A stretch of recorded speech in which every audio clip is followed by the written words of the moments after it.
Сайхан уу сэтгэл судлаач мөнхтлгэрэн өглөө цагийн сайтын хамт олонтой хамтран сэтгэлийн боловсрол хэмээх шинэхэн подкастыг бэлтгэн та бүхэндээ хүрэхэд бэлэн болоод байна.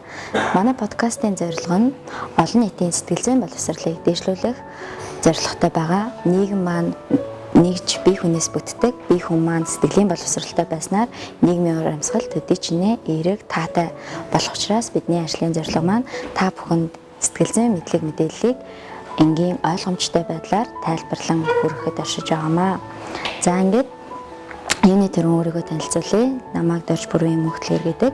Сэтгэл зүйн чиглэлээр 6 жил, нийгмийн удирдлагын чиглэлээр 2 жил суралцсан. Сэтгэл зүйн зөвлөгөө, сэтгэл зүйн сургалтын чиглэлээр 10 жил ажилласан хүн байгаа. За ингээд өнөөдөр бид хамгийн ихний дугаараараа хүмүүсийн маш их сонирхож асуудаг сэдв болох EQ талаар ярилцахаар бэлтгэсэн байгаа. За EQ буюу сэтгэлийн хөдөлгөөний оюун ухаан гэдэг маань бие хүн өөрийнхөө болон бие хүн хоорондын EQ гэж ялгагддаг ойлголт байгаа. За хамгийн эхлээд би та бүхэндээ тодорхойлтыг нь хэлье. Өөрийнхөө болон бусдын сэтгэлийн хөдөлгөөнийг ойлгох, удирдан чиглүүлэх чадварыг EQ гэж нэрлэдэг. Хүмүүст нийгмийн болон оюун ухааны чадварууд байдаг. Жишээлх юм бол бидний маш сайн мэддэг IQ маань оюуны чадвар байдаг бол EQ маань нийгмийн ур чадвартаа ордог ийм чухал чадваруудын нэг байдаг юм аа. За түрүү хэлсэн хоёр ангилагддаг.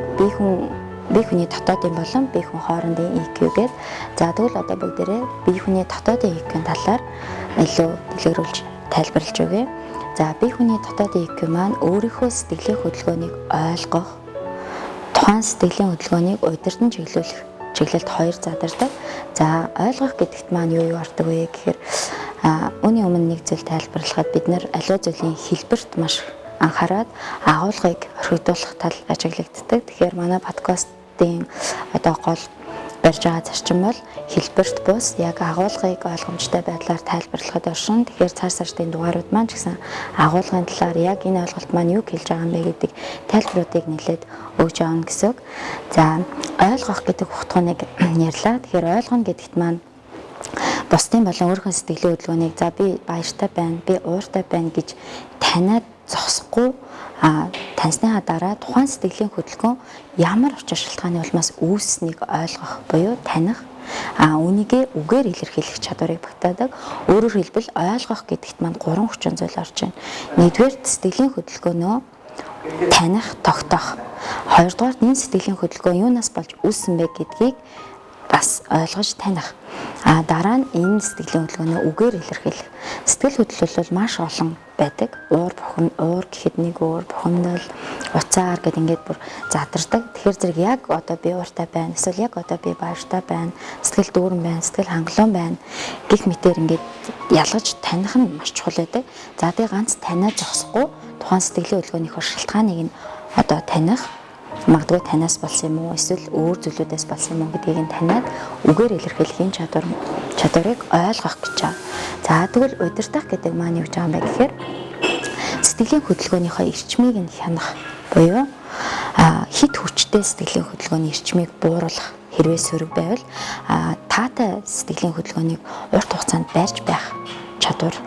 Өөрөөр хэлэх юм бол ерөнхийдөө сэтгэлийн хөдөлгөөний хяналтандаа байлгах чадварыг сэтгэлийн хөдөлгөөнөө удирдах гэж нэрлэж байгаа. За энэ бол бие хүний дотоод EQ асуудлуудыг сая ярьлаа. Тэгвэл бие хүн хоорондын EQ буюу нийгмийн одоо ур чадваруудын хамгийн суур болсон хэсэг рүүгээ бүгдээрээ орцгоё. За тэгэхээр бие хүн хоорондын EQ буюу бусдын сэтгэлийн хөдөлгөөнийг ойлгох, бусдын сэтгэлийн хөдөлгөөнийг удирдах гэж бас хоёр чиглэлд хөгжсөн байгаа. За бусдын сэтгэлийн хөдөлгөөнийг ойлгох гэдэг маань юу гэж вэ гэхээр магадгүй тухайн хүн би яг одоо ийм сэтгэлийн хөдөлгөөнтэй байна гэд хэлвэл ойлгомжтой тийм. Ингэж хэлэхгүй тохиолдолд ер нь манай монгол хүмүүсийн сэтгэл зүйн онцлогоос шалтгаалаад сэтгэл мэдрэмжээ төдийлөн илэрхийлж сураагүй байдаг. Тэгэхээр зэрэг яг энэ тохиолдолд яаж тухайн хүний сэтгэлийн хөдөлгөөнийг таних юм бэ гэж хүмүүс их асуудаг. Тэгвэл биеийн хилэмж, нүүрний хөдөлгөөн, гар биеийн хөдөлгөөн, дохио зангаа, дууны өнгө зэргээс харж тухайн хүний дотоод сэтгэлийг мэдэрч болдог, мэдэрч таньж чадах энэ чадварыг бусдын сэтгэлийн хөдөлгөөнийг ойлгох гэж нэрлэдэг байгаа. Тэгэхээр бид нэр бусдыг байтугай өөрийгөө хүртэл ингэж анзаарахад цаг гаргадаггүй. Энэ маань бидний харилцаанд одоо сэв суух, эсвэл одоо харилцаа амжилтгүй болох зөрчил үүсгэх шалтгаануудын хамгийн суур болж өгдөг одоо чухал асуудал байдаг юм аа. За дараагийнх нь бусдын сэтгэлийн хөдөлгөөнийг удирдах гэдэг ойлголт байна. За энэ маань болохоор маш чухал чадвар. Ер нь бол ийм чадвартай хүмүүс маш ховор байдаг. Хэрвээ энэ чадварыг зөвөр ашиглаж чадвал маш хэрэгцээтэй, маш чухал чадваруудын нэг байдаг.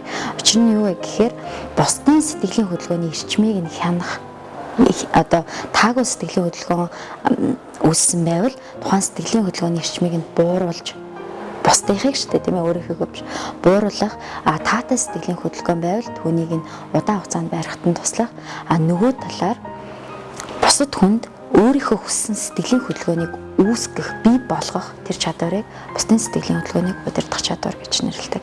За зарим нэг олонний танил хүмүүс бол яг энэ чадварыг ашигладаг.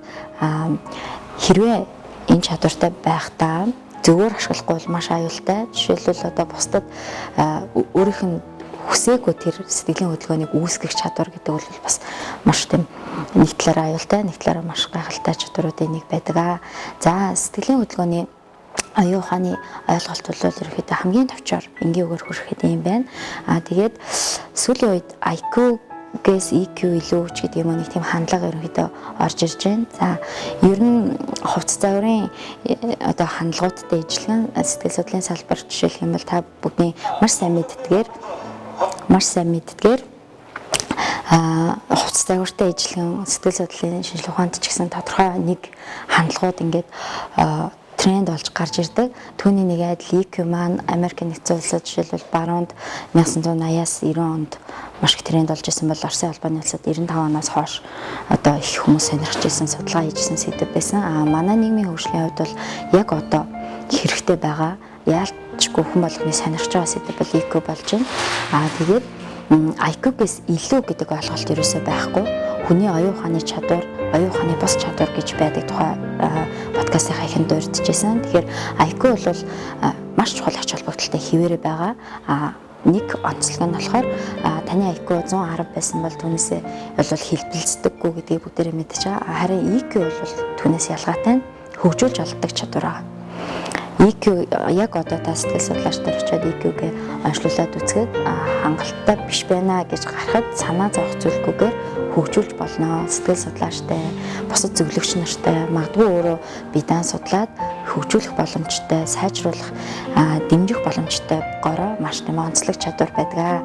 За хэрвээ амжилттай бай, эргэн тойрондоо эерэг таатай уур амьсгалтай бай, хүмүүстэй зөв ойлголцъё, өөрийгөө бүрэн хэрэгжүүлж, өөрийгөө бүрэн дайчлаа гэж хүсэж байвал EQ-ийн чадвараа хөгжүүлэхээс өөр замгүй байгаа. Тэгэхээр зэрэг та бүгд маань бас өөрсдийнхөө төвшөнд EQ маань ямар байгаа вэ? Бусдыг хэр ойлгодог вэ? Өөрийнхөө сэтгэлийн хөдөлгөөнийг ойлгож байна уу гэдэг дээр төр цаг гаргаад бодож үзээд хэрвээ хөгжүүлэх шаардлагатай бол цаг алдалгүй хөгжүүлж эхлээрэй гэж та бүхэндээ зөвлөмөр байна. Учир нь та өөрөө сэтгэлийн хөдөлгөөнөө удирдахгүй, сэтгэлийн хөдөлгөөн таныг удирдах эхэлдэг байгаа. За ингээд нийгмийн хөгжил бие хүн танаас эхэлнэ. Бидний энэ удаагийн дугаар энд хүрээд өндөрлж байна. Та бүхэн маань санал хүсэлтээ тайлбарлахыг хүссэн сэтгэл зүйн асуудлууд байвал бидний дэлгээгээрээ манай подкаст 7 хоног тутам та бүхэнд хүрэн 7 хоног бүр шинэ сэдвээр та бүхэнтэйгээ уулзаж байна. Дараагийн дугаар хүртэл түр баяртай.